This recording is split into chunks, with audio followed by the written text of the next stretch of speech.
Selamat pagi adik-adik kami. Baiklah, kita mulai pembelajaran kita, yaitu pembelajaran yang ke-6. Di situ nanti materi kita yaitu tentang kalimat efektif dan kata baku. Sedikit menyinggung, kita sudah belajar tentang kata baku, ya.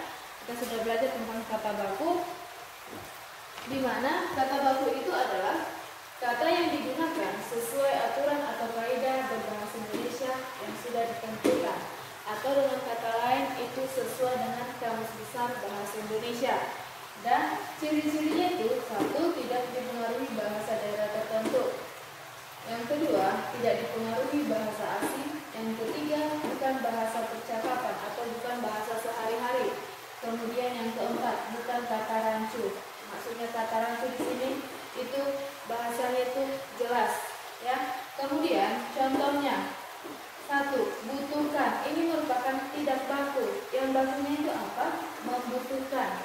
Kemudian yang kedua, gimana. Ini tidak baku. Yang bakunya itu adalah bagaimana. Oke, dari kata baku ini nanti digunakan untuk membuat kalimat efektif. Apa itu kalimat efektif? Kita lihat di sini. Kalimat efektif adalah susunan yang mengikuti kaidah kebahasaan secara baik dan benar, ya. Syarat kalimat efektif itu apa? Satu, sesuai EYD atau ejaan yang disempurnakan. Inilah tadi, yaitu sesuai Kamus Besar Bahasa Indonesia. Ini dia. Maksudnya itu EYD itu kata baku, ya. Kemudian yang kedua, sistematis. Itu memiliki susunan SPOK. Subjek, predikat, objek, dan keterangan. Keterangan itu bisa keterangan waktu, keterangan tempat, atau keterangan suasana. Kemudian yang ketiga, tidak boros dan bertele-tele. Itu dia kalimat efektif. Kemudian yang keempat, tidak ambigu atau tidak jelas. Syaratnya itu harus jelas, ya. Kemudian contohnya, bagi semua peserta diharapkan datang tepat waktu. Ini dia tidak efektif. Kenapa? Di sini ada bagi semua. Ini dia udah bertele-tele. Jadi yang efektifnya itu langsung ini dihilangkan. Langsung semua peserta diharapkan datang tepat waktu. Baru dia efektif. Kemudian yang kedua, Lani sakit sehingga Lani tidak dapat masuk sekolah. Itu dia tidak efektif. Dia kenapa? Dia sudah ada di sini lagi, di sini lagi ada tidak usah lagi yang kedua, ya. Langsung Lani sakit sehingga tidak dapat masuk sekolah. Itulah dia yang efektifnya. Oke, inilah penjelasan tentang kata baku dan kalimat efektif. Sekarang tugas kamu itu coba lihat di halaman 94.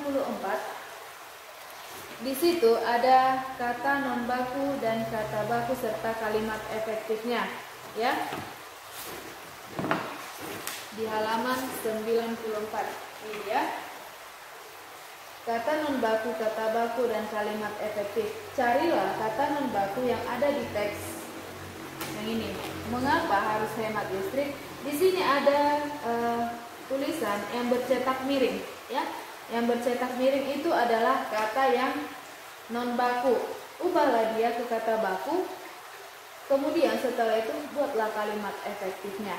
Itulah tugas tema yang pertama, ya. Jadi yang bercetak miring yang dari kalimat ini, yang dari teks ini, itulah pindahkan ke sini, itulah non baku. Kemudian ubah dia ke kata baku. Setelah itu buatlah dia kalimat efektif, ya.